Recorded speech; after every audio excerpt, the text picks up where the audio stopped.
Okay. Hello and welcome to the December First Friday's Bookstream. We are going to be talking about books for winter break today. This is a collection of things that are either set in winter so they have good snow vibes, or things that are just like good escapist fiction to read when, you don't want to put too much energy into anything because you're on winter break and it's time to just relax. So, we are gonna start with The Lovely and the Lost by Jennifer Lynn Barnes. This is a mystery thriller survival book. It is about a girl named Kira Bennett who was living alone in the woods when she was a very small child. And then a woman named Katie Bennett and her search and rescue dog found Kira and adopted her. So now Kira, as a teenager, is working with the search and rescue dogs and her adoptive mother and also her new brother, Jude, to find people who go missing on this mountain that she had been living on. And they are going about their life and, just helping find missing people, doing great stuff like that. When Katie's estranged father shows up and is like, I need your help finding this missing girl. And she is one of several people who's gone missing in this particular national park over the past year. So the teenagers find themselves on the front lines of this search and rescue mission. They know time is running out. It's winter. It's getting colder. There's going to be snow. So they are searching, and then they find out there's a little bit more at stake than just this one missing girl. And it might have to do with the reasons why Kira ended up in the woods as a child in the first place. So, The Lovely and the Lost, it was very exciting. I'm pretty sure I read it in one sitting. Could not put it down. Is it like a fog on the cover? Yeah. It's perfect for winter and for the content. And next we've got Five Total Strangers by Natalie D. Richards. So this is about a girl named Mira who is stuck in the Philadelphia airport on her way home for the holidays because there was this huge blizzard and all the flights were canceled.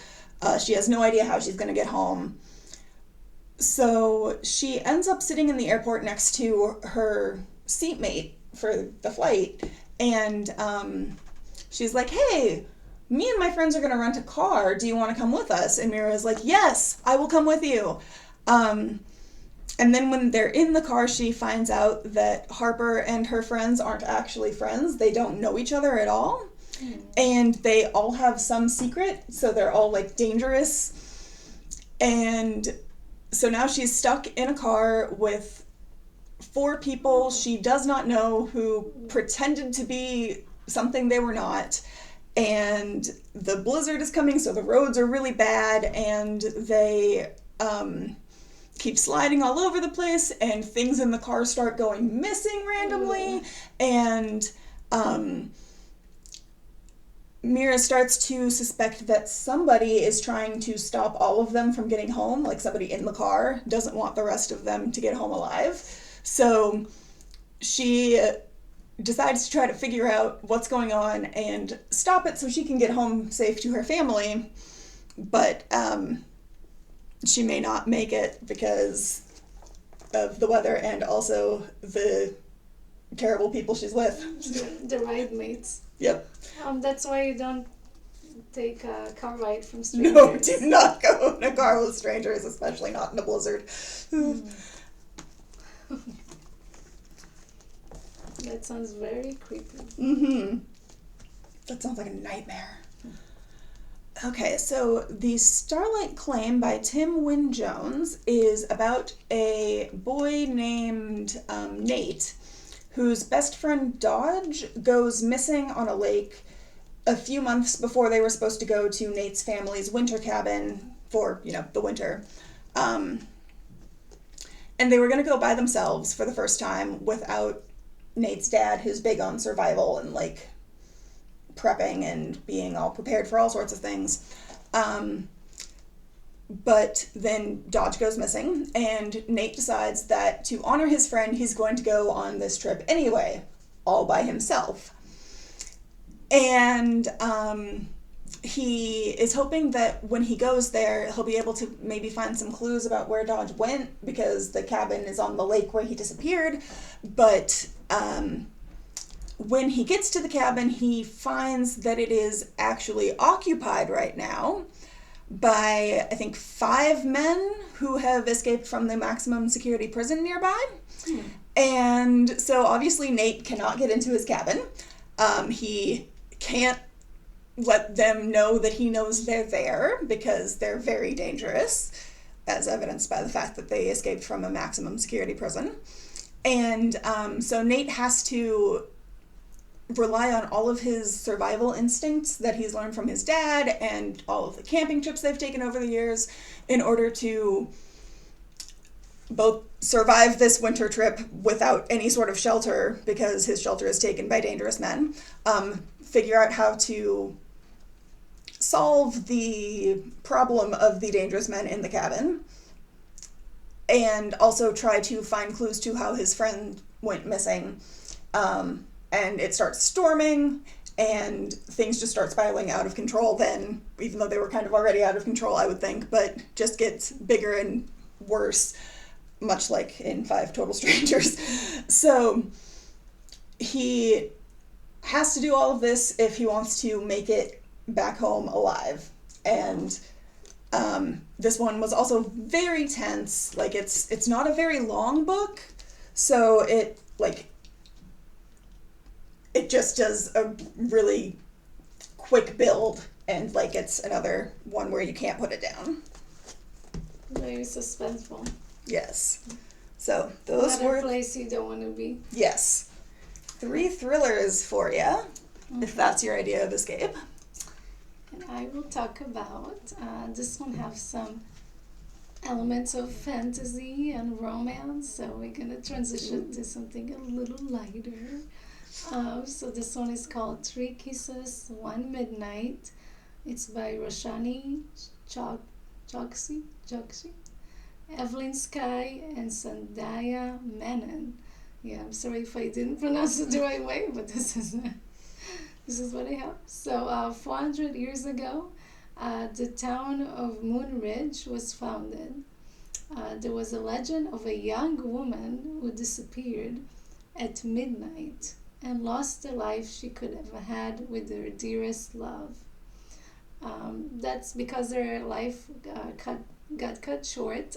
She descends every century for 1 day, and that Lady of the Moon, and she descends to walk among the townspeople. A group of friends known as the Coven weave art, science, and magic.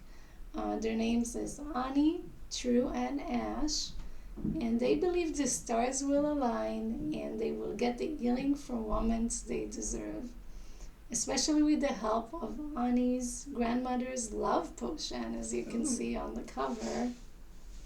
Very special potion. And they learned that their mission is actually not as easy as it seems. Okay. Oh, it sounds like it's got some mystery too. A little bit of magic. Yeah.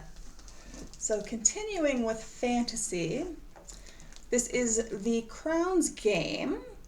It is about 2 enchanters, Vika and Nikolai, and they are the only enchanters in Russia. And the Tsar has decided that he needs an official enchanter, but only one, because he wants to be in control, and like if there were 2 they would overpower him. So he decides to start the Crown's Game, which is a duel of magical skill. So the winner will become the Imperial Enchanter, who will be the Tsar's most trusted and respected advisor, but the loser is going to die. So Vika and Nikolai are going to be fighting each other with magic and enchantments and all sorts of fantastical things like that. But Vika is really excited to show off her skills, but she's not so excited about the part where her opponent dies. She doesn't know if she's going to be able to actually kill somebody. And Nikolai is an orphan, and he has decided that he is going to win the Crowns game at all costs because, like, he doesn't have any prospects as it stands right now as an orphan, but also he doesn't want to die. So he goes up against Vika and then realizes that she is really beautiful and smart and cunning and sly, and he just can't stop thinking about her, and he like can't afford any distractions, so this is a problem. And then his best friend, who is actually the Tsar's son, also starts to fall for Vika, and Nikolai is like, oh no, this is no good at all. So he needs to figure out how to kill the girl that he and his best friend are both falling in love with, or, you know, he's gonna die himself. And as their fight goes on, they start realizing that the Tsar maybe isn't exactly what he seems. Which, I mean, if he's starting a magic duel to the death, like, I'm guessing what he seems like isn't very good in the first place, so that's pretty alarming if he's, like, even worse. So, which one's gonna win? Who's going to survive? What's gonna happen? You're gonna have to read to find out. Okay. So, next we have Where Dreams Descend, which is another magic competition one, except this one is intended to be less deadly. It is about a group of magicians in an ice-covered city who have to face off in a game of magical feats and illusions, because the winner gets to be the ringmaster for the Conquering Circus. So this isn't, you know, super high stakes. They just want to be in charge of the circus. But then accidents and mishaps and all sorts of weird, bad things start happening. People start going missing. Each act is getting riskier and riskier. Like, something is clearly wrong here. So this follows 3 magicians. It is Kalia, who is she's a showgirl. She, I don't think, had a background as a magician in the circus, but she wants to show that she has what it takes to be the ringmaster.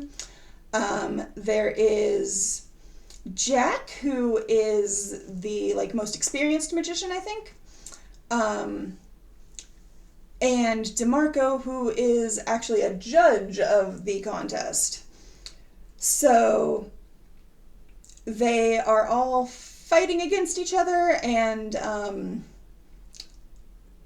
they start to realize that on this stage, nothing escapes the spotlight, and this game has no way out. So this is very, I'm going to say, romantic and I can't think of the word I want.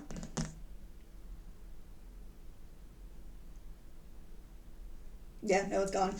But it's got a lot going on. It reminds me a lot of Caraval. Is it like very page turner? It's like, yeah, like wanting to read it. It's very fantastical. There's lots of really fun, like, magical elements, and if you like the sort of showmanship element, that's very prominent here. It's like, and if you just want to get into like a good book where yes, you just keep thinking about it. Mm-hmm. There are lots of twists and turns, like it starts off twisty and turny and then just gets more twisty and turny. So it's very much a great winter read because it's just one that captivates you. Oh yeah, captivating is Also, seems like a suitable word. I really love the cover. Oh, it's beautiful. so pretty. Open the curtain and read the book. Yeah. So the next one we're gonna talk about is also a TV show, and this one is very romancy. It's called Never Ever Getting Back Together, just like the song, by Sophie Gonzalez. So here we have two 18-year-old girls, Maya and Sky, and they're invited to star in the reality dating show called Second Chance Romance, hosted by no other than their ex-boyfriend, Jordy. So Jordy has dated both of them in different times, and they are invited to a mansion with 4 more of Jordy's exes to compete. But would they actually fall for him or would they fall for each other? So you'll read it and find out if they able to rekindle the romance or they're not gonna go back together. I think the title has a clue there. Yeah, you can see the two girls standing there, and that's Jordy. So this is a great book for anybody who has watched The Bachelor and been like, well, why are you fighting over him because he's kind of a loser when you could just, like, you know, date each other? Yes, basically. Which is a thing that's actually happened on the show. Yeah. Like, the contestants have fallen in love with each other. Ooh. So, very fun. Happened. Mm-hmm. Okay, so keeping with Never Ever, this is Never Evers. It's by Tom Ellen and Lucy Iveson. It is about two 13-year-old kids. There's Mouse and Jack, and they are going on their school's ski trip, which, you know, is going to be super fun and awesome. They're with all their friends. One of Mouse's friends snuck her hamster along. Is Mouse, is it like a nickname? Yeah. Yeah, we think so. So, and Jack has decided this ski trip is where he's going to get his first kiss. It's going to happen. He's going to make it happen. And then he notices Mouse, and he's like, wow, that's the girl. I'm going to get that girl. She's going to kiss me. It's going to be great. So he starts trying to, you know, like, put the moves on her. But then mega pop star Roland arrives, and he is also like, whoa, Mouse is really pretty. I like Mouse. So they only have a week at the ski trip, and now there's a love triangle and a loose hamster and igloos and skiing and just all sorts of shenanigans going on. So this is a great one for people who want cute first romance vibes rather than, like, you know, second chance. Yes. So it's really sweet. It's just, like, very funny, super goofy, just a very fun book, and a good one for people who, you know, just want something light and charming and not steamy at all because it's 13-year-olds. Yes, and wintry. Yes. As well. Good fun. Now I'm going to transition to another YA novel. So this one is called How to Excavate a Heart. It's by Jake Maya Arlo. It's basically a winter holiday book and an enemies to lovers rom-com. With a Jewish twist. So Shani is a college freshman who is taking an internship in a museum over winter break. She's trying to focus on succeeding in her internship. And even though she was she was actually dumped by her girlfriend right before winter break. So she's obviously distracted. She studies dead fish, which has a long name that I can't pronounce. You can look it up. One day, she almost runs over May with her mom's car. She was driving a mom's car in the snow, and that's how she met May. And you can see why it's enemies to lovers. Why would she like her for that? And she felt terrible about that. And then as a side gig, Shani actually starts dog walking, and she incidentally sees May again because she walks May's mom's dog, and that's how they see each other again. Gradually they become close, and then it's a struggle for Shani to move on from her previous relationship since the breakup was so fresh for her. And now she's gonna balance her museum internship. This is just a good kind of like winter break lighter read that has some struggles that she's still dealing with, love struggles. Okay. And as you can see, the cover is so cute. It's so cute. Walking in the snow. The little corgi has a coat. And look at his little boots. My dog has boots, but he refuses to wear them. And just... Okay. So next we've got 10 Blind Dates by Ashley Elston. And this actually got checked out right before I went to grab it for the Bookstream, so I printed off the cover and here we are. This is another holiday rom-com. This is about a girl named Sophie who really wants some freedom from her overprotective parents for Christmas. Like, that's all she wants. And they have decided that they're going to spend Christmas in South Louisiana with Sophie's very pregnant older sister. So Sophie's like, score. I'm going to stay home and hang out with my long-term boyfriend, Griffin. We'll just, take our relationship to the next level. It's going to be great. We're going to get close again because, school's been going on. They've been busy.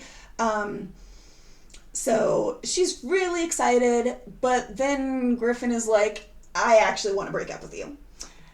And Sophie is like, oh no, this is the worst. She is just absolutely heartbroken. So she runs away to her grandparents' house, which is where the rest of her extended family is. So not her parents and sister, but everybody else. And her grandma has a brilliant plan for Sophie's 10 days of break. Each family member is going to set her up on a different blind date. So what does she think of this? Oh no, she thinks it's a terrible plan. So her cousin Sarah sets her up with a hot guy at an exclusive underground party. Her Aunt Patrice signs her up for a lead role in a living nativity with a short boy and a screaming baby. And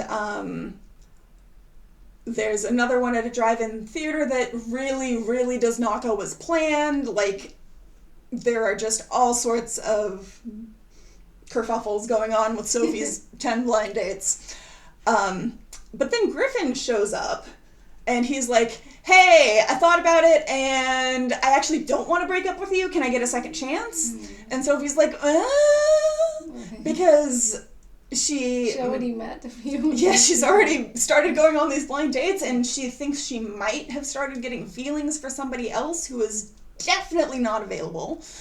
And so she's just really confused. She's like, what do I do? Do I go with Griffin? Do I keep going on the blind dates that my family is forcing me to go on? Do I start trying to get close to this person who's definitely not available? And basically it's shaping up to be the worst Christmas break ever. But could it maybe actually be the best Christmas break ever? Could things turn around for her? That sounds like something I would read. It sounds like lots of shenanigans, which are always good for rom-coms and That awkward blind, family interactions and I mean, stuff. one blind date is a lot, so 10. Yes. Oh gosh. Okay.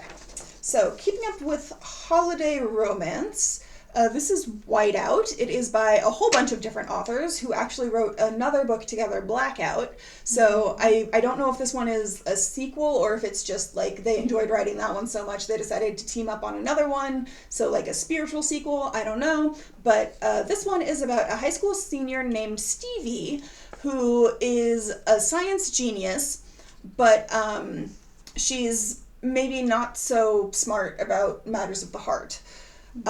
She and her girlfriend Sola had planned for Sola to meet Stevie's Nigerian family, or maybe it's Sola's, I don't remember whose family it was, but they're meeting the family, and Steve is like, okay, this is gonna be great, I have a plan, I know what I'm doing, I have it scientifically figured out, but she completely blows it with the family, and hurts Sola. It's always a big... Yep, it's a big moment. It's scary. Yes. So when it goes wrong, that's really bad. And Sola is hurt so deeply that she's like, hey, Stevie, I just cannot be in a relationship with you if you don't deliver a meaningful apology by midnight tonight. Which, why not throw a deadline on there?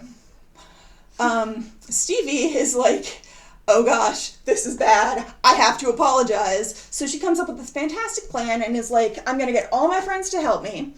And they live in Atlanta, by the way.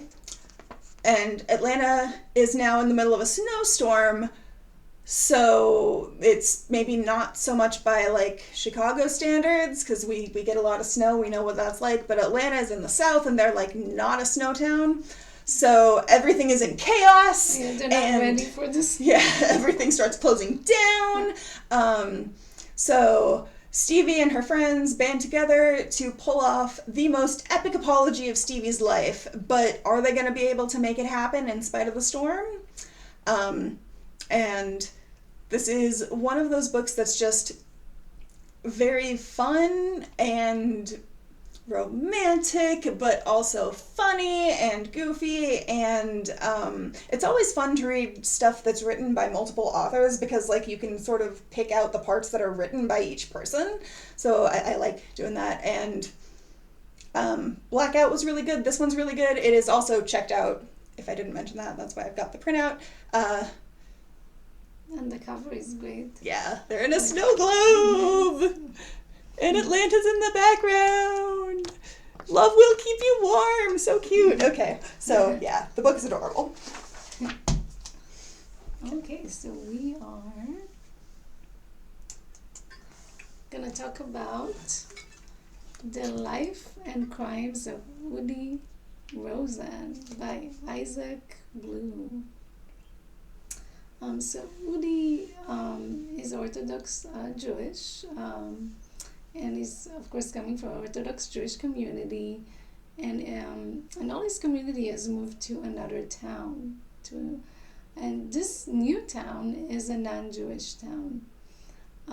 This far, his own routine did not change too much. He's a teen, and he plays basketball like a typical teen, any other teens. He doesn't study as much as he should, or as much as his family thinks he should be studying. He likes to shop in the kosher supermarket for snacks. And the locals of the town don't seem too happy to welcome so many of his Jewish community members. Things, however, they do get complicated when he meets Anne Marie Diaz O'Leary, who happens to be the mayor's daughter. So that's, things get really complicated with that.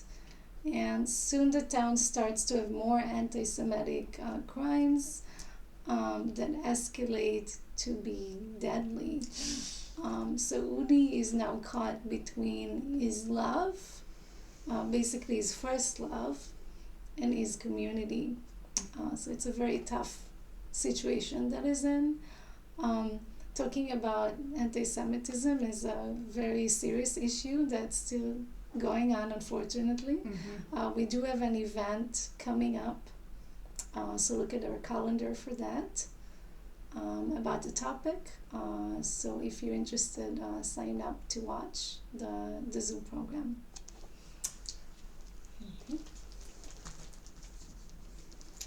Okay. So now we've got Cold Day in the Sun by Sarah Byron. This is about a girl named Holland who is a hockey player. And she's a really good hockey player. She is so good that she is actually on the boys' varsity team at her school. And her team is, good because she's good. I mean, it's a team, so, they all have to be good to work together. But really, Holland is the star of the team. This is my own personal opinion. So her team is selected to be on a televised statewide hockey contest event thing. And Holland, as the only girl, is the main story. So she has always tried to keep her head down and not bring attention to herself because she just wants to play hockey and be successful, but she can't do that anymore because she's now the most famous member of their team. And not everybody on the team is happy about that, which is not good. But one person who does stand by her and supports her the entire time is the bossy, annoying team co-captain Wes. And as they are kind of brought together by Holland's, problems that she's having with her newfound fame, and Wes is trying to keep her safe and happy on the team, and the team has its own team drama, as teams always do. So they start getting closer, and Holland is like, oh no, maybe he's not so annoying, maybe he's actually kind of cute, maybe I actually like him. But she has a rule: don't date your teammates, because if you break up with your teammate and you have to play on the same team, that's bad news. So bad. So she is now in a tricky situation with her feelings, and this is one of those books that's just really empowering, because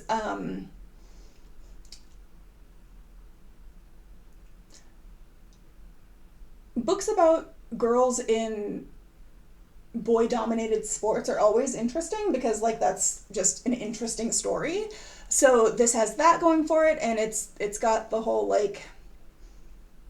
follow your dreams part, and then it also has this really sweet romance, and it's just a very satisfying book. It makes you feel good when you're done reading it. Which is good for a cold winter day. Mm-hmm.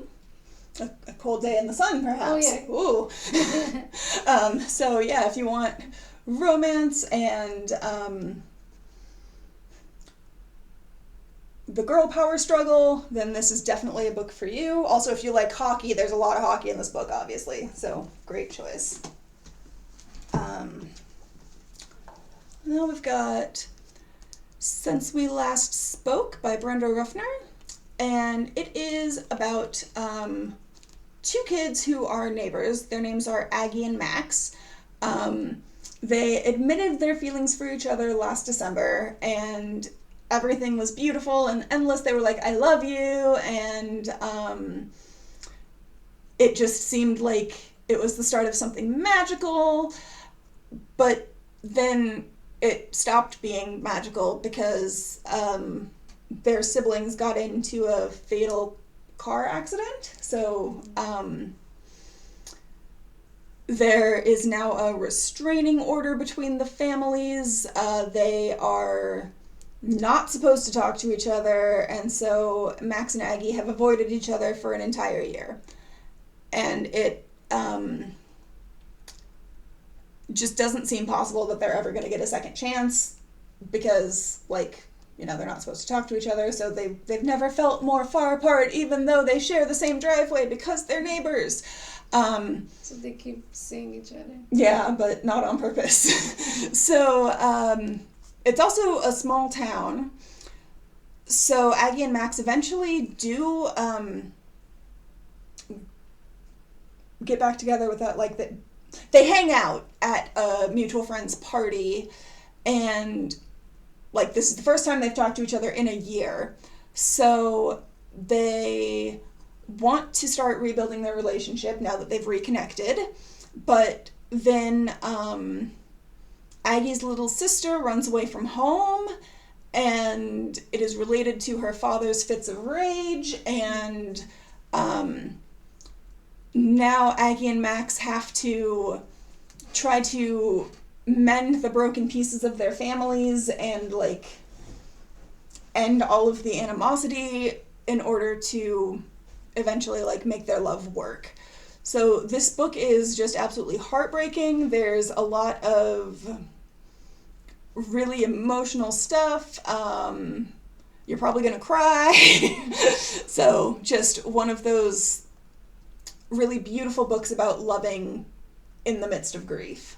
So. And they actually showed the two houses and the shared, kind of like the shared driveway. Yep. In a way. And in the middle of a heart of trees. So super romantic. Okay. And we are going to talk about The Silent Stars Go By. It's another beautiful cover. Like that. So it's by Sally Nichols.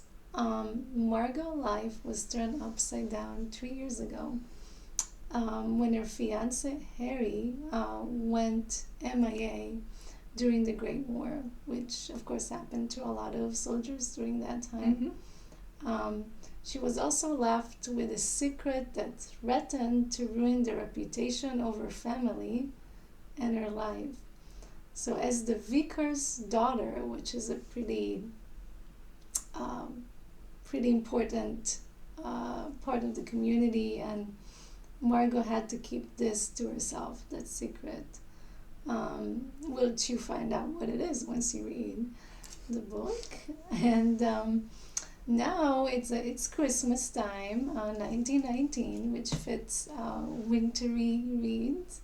Margot family gathers for the first time since the war.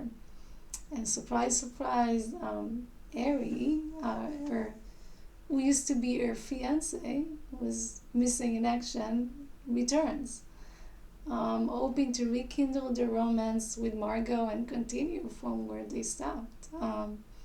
Can Margot reveal the truth to her first and only love?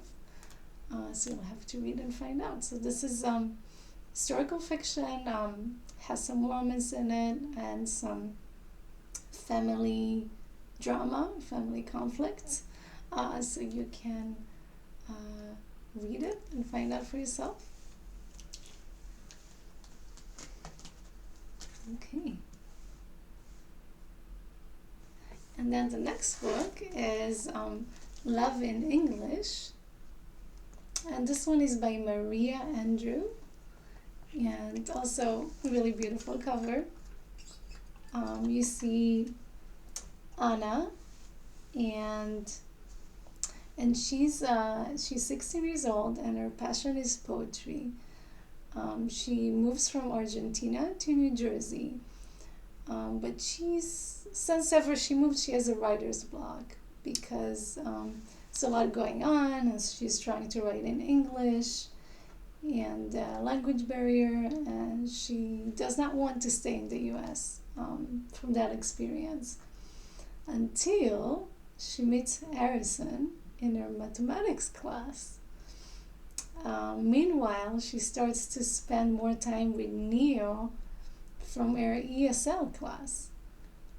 So there's the two boys that she's trying to decide between, and two teens basically that are in the same school.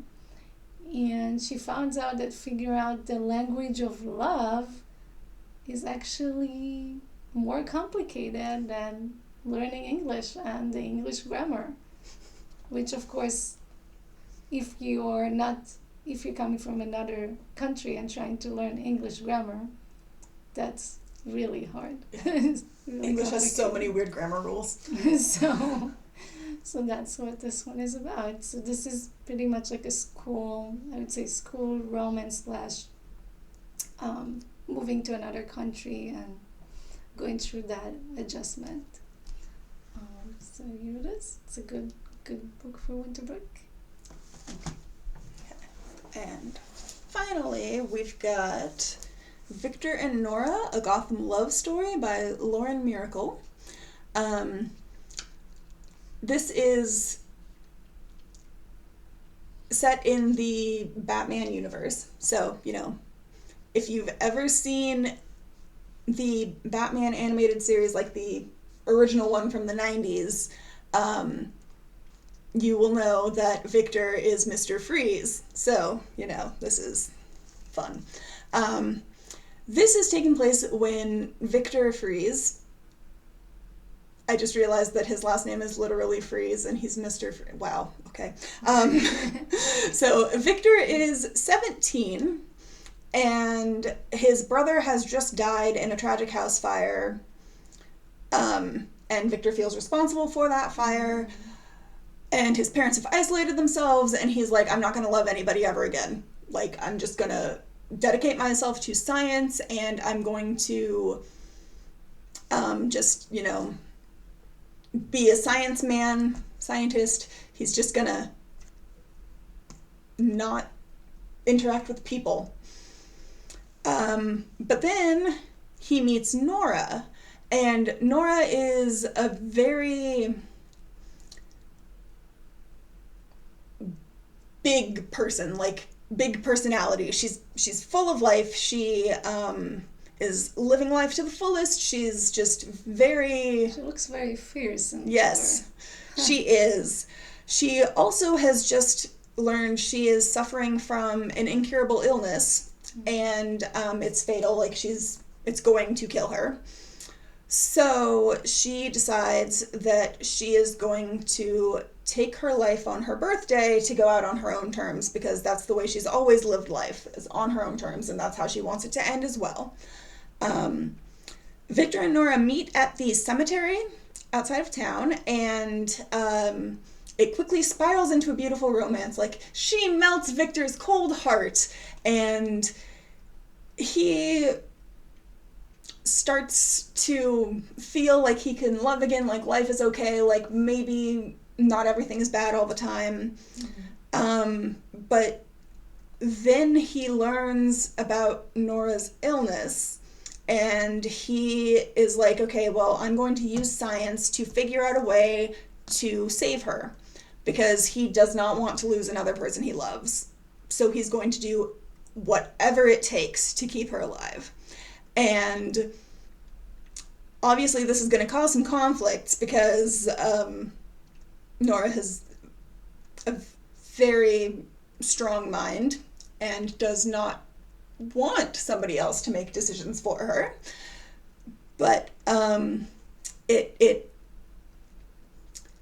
she doesn't want to be saved. Yeah, she wants to do it herself, like figure it out herself. This is one where it's like, I think technically the ending would be a spoiler, but also if you know anything about the Batman characters, it's not, because like you know what's coming, which makes this a really like tragic story, but also it's really beautiful. And it is a graphic novel, as many, Batman books are, and I'm going to get some of the pages. Like, I really love the art, and the color palette is very Is it like wintry? Yeah, it's dramatic, and even though this book takes place in summer, like the colors make it seem very cold, because it's Mr. Freeze. So this has also got lots of romance, as you can tell because they're kissing.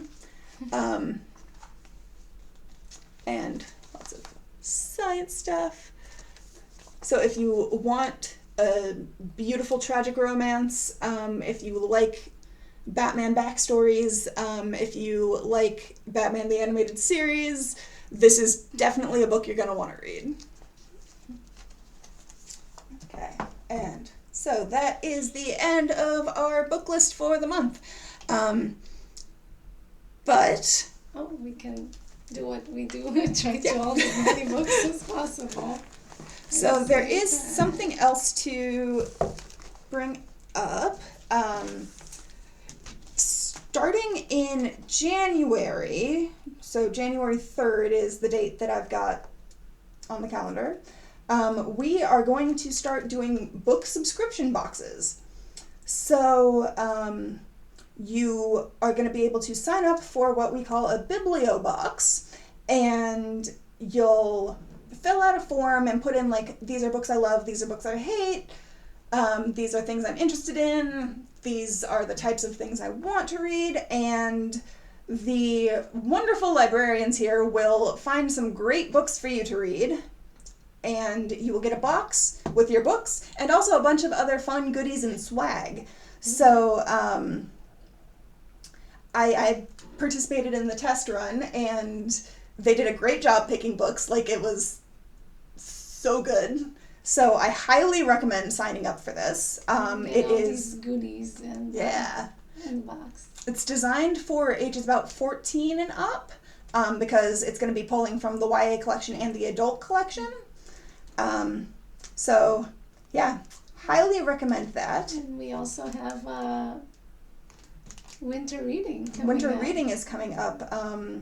The adult program, December 12th. yes, and the children's program is December 17th. And if you're a teenager, you can choose which one you want to do. You get a book. Like, that's... Yeah, that's what you get. At the end of the program. So yeah, that is... So are there any other fun events for... Well, they do get, if they sign up for the adult winter reading program, you get a sign-up prize as well. Yes. So you'll find out what that is when you come It's to a the secret, library. it's a surprise.